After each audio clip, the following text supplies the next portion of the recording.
Blake Lively just snapped the instant Netflix blasted out Justin Baldoni's new series announcement. It was 3:05 p.m. on Echo Stage 5 in Manhattan, a bright soundstage that still smelled like fresh paint.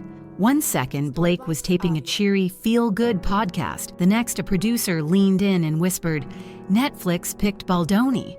Her smile froze like ice. She tore the earpiece so hard the wire popped, flung it at a $40,000 cinema camera, and booted a metal stool that screeched across the glossy floor until it shattered a lighting stand. Grip clamps rattled, the red on-air light flickered, and the control room feed caught her snarling, "They will pay for this joke." A door slam cracked the wall at 92 decibels, loud enough to shake a framed photo loose and send glass raining down like angry confetti. A stunned stagehand whispered, "Did we just watch her career implode?" Security footage filled in the next 60 seconds. Blake hammered the elevator button until the plastic casing split, slapped an intern's clipboard away, then punched the steel panel, leaving 2 crescent dents from her diamond rings. "Baldoni stole the crown. I'll bury Netflix with him," she hissed as the doors closed. The intern burst into tears while janitors froze mid-mop. Torn script pages later emerged from the trash, each one slashed with red marker screaming, "Kill the deal." A half-crushed coffee cup smeared in her lipstick looked like a forensic clue in a crime scene. That rage had roots. Court filings in Los Angeles Superior Court, case number 24CV7882, show Blake booked 3 secret badge-only meetings with Netflix content chief Daniel Kim. Agenda line? Block Baldoni pitch. She dimmed the lights, rolled out a slide deck titled Risk Factors, and flashed red flag icons warning his story was tone deaf, budget poison, brand danger. She even played a 2-minute audience backlash reel, later exposed as stock footage from a 2015 protest video. Netflix executives thanked her, logged the warnings, and greenlit Baldoni. Anyway, 14 days later, March 18th, Blake filed her own proposal. Same beats, same arcs, identical shot list, just swapping the elegant serif font for a plain sans and slapping her name on the cover. She thought the font swap hid the theft. It didn't. Baldoni's team had buried an invisible ID string, JB-NTX-24, in a single white pixel. Netflix's duplicate check software lit Blake's draft up like a flare. Identical pixel coordinates, checksum match, word-for-word scene headers. A forensic memo reads, "Unauthorized duplication confirmed, 2214 UTC May 11. An IT auditor testified the odds of that match by chance were 1 in 10 trillion. Blake dropped her diamond-studded pen, the same pen she'd bragged was impossible to lose, and the courtroom heard it clatter like a gavel of fate. The cover-up kicked in that night. Former development head Carla Ruiz, now a whistleblower, swore Blake ordered staff to erase every trail before sunrise.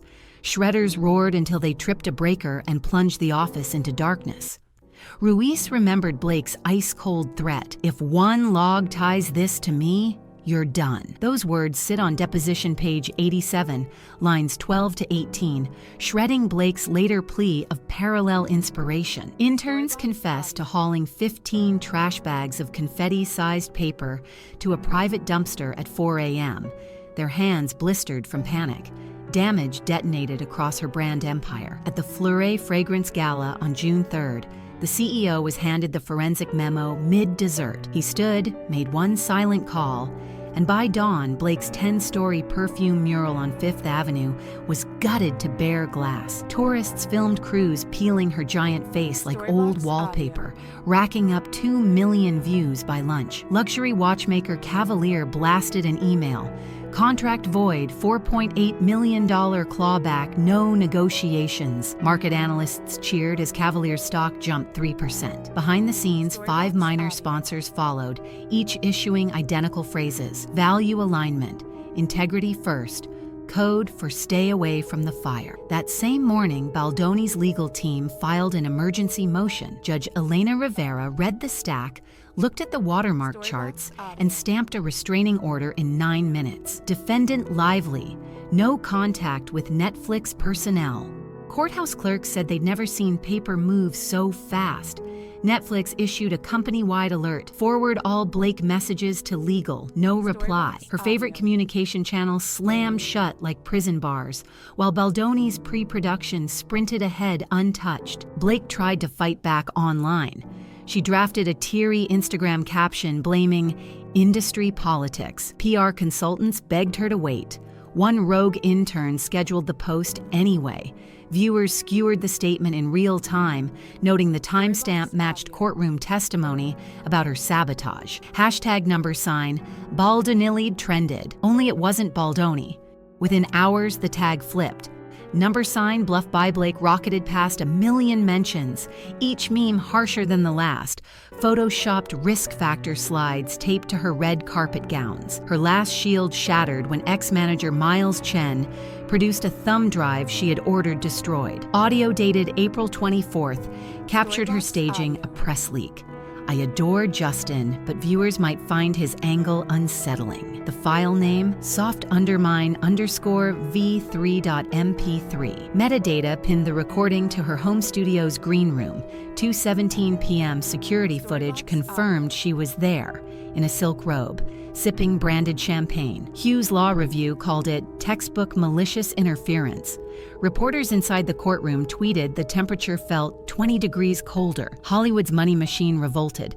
Maison Dark stock dipped at the open, then tanked 6% when they cut her loose. Executives labeled it preemptive damage control. An $80 million spy thriller dumped her after Bond insurers tripled premiums. A streaming rom-com paused production. Scriptwriters instructed to kill or recast the lead. Call sheets now read roll.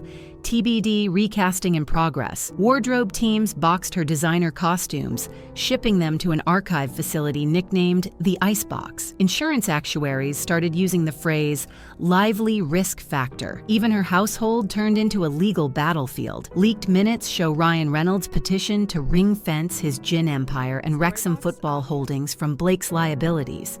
He triggered a clause splitting joint endorsement profits once penalties exceed $5 million. Not one supportive tweet, not a single joke. TMZ spotted movers outside their penthouse at dawn, hauling out framed Deadpool posters. An insider claimed Ryan told friends, "I've got kids to protect." That quote went viral within an hour. While Blake scrambled, Baldoni thrived. He met Netflix executives in Burbank to ink an expanded 10-episode order. Construction crews in Atlanta cheered as budgets rose 20%. Baldoni walked the set wearing simple sneakers and a grin, telling painters, "Truth won, let's build something beautiful." A surprise cameos list leaked, hinting at Oprah, Zendaya, even Keanu Reeves. Social media trackers charted a 340% spike in pre-show buzz. Variety's headline read, "Baldoni becomes bulletproof." Off-camera, Baldoni doubled down on philanthropy. He pledged 5% of profits to youth mental health charities, then flew to Chicago to speak at an underfunded high school. Cell phone footage showed him telling students, "Honesty is your superpower." The clip surged on TikTok, overtaking Blake's meltdown memes. Netflix's internal morale survey hit a 5-year high. Staffers said the project felt historic. Blake's meltdown deepened. Paparazzi photos caught her leaving a law office at midnight. Mascara streaked. Daily papers splashed side-by-side shots. Baldoni cutting a ribbon at a children's hospital. Blake ducking behind tinted SUV glass. Meme pages paired them with the caption, "Light vs. liability." Then came day 2 of testimony. Digital forensics expert Dr. Nora Patel unpacked a color-coded timeline tracing every stolen file to Blake's laptop serial 6F92. She highlighted login bursts at 1:12 a.m., 2:33 a.m., 4:05 a.m. Exact windows Ruiz said shredders ran. Pattern, theft, cover-up, repeat. Judge Rivera's gavel landed like thunder. Defendant lively. Willful, malicious interference. Pay damages, the courtroom speaker echoed. Blake flinched as if struck. Within 60 minutes, 3 more sponsors cut ties. PR giant Mint Strategies quit. Crisis manager Ron Keller fired a resignation email mid-shift.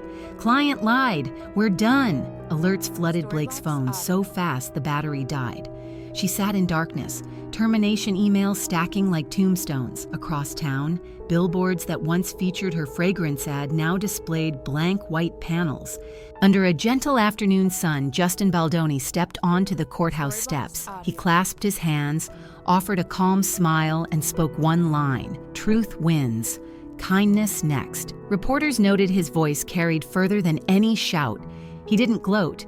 He didn't jab. The facts did the talking. Blake Lively set out to wreck Justin Baldoni, but every lie she hurled boomeranged back and crushed her own world. Her endorsements, gone.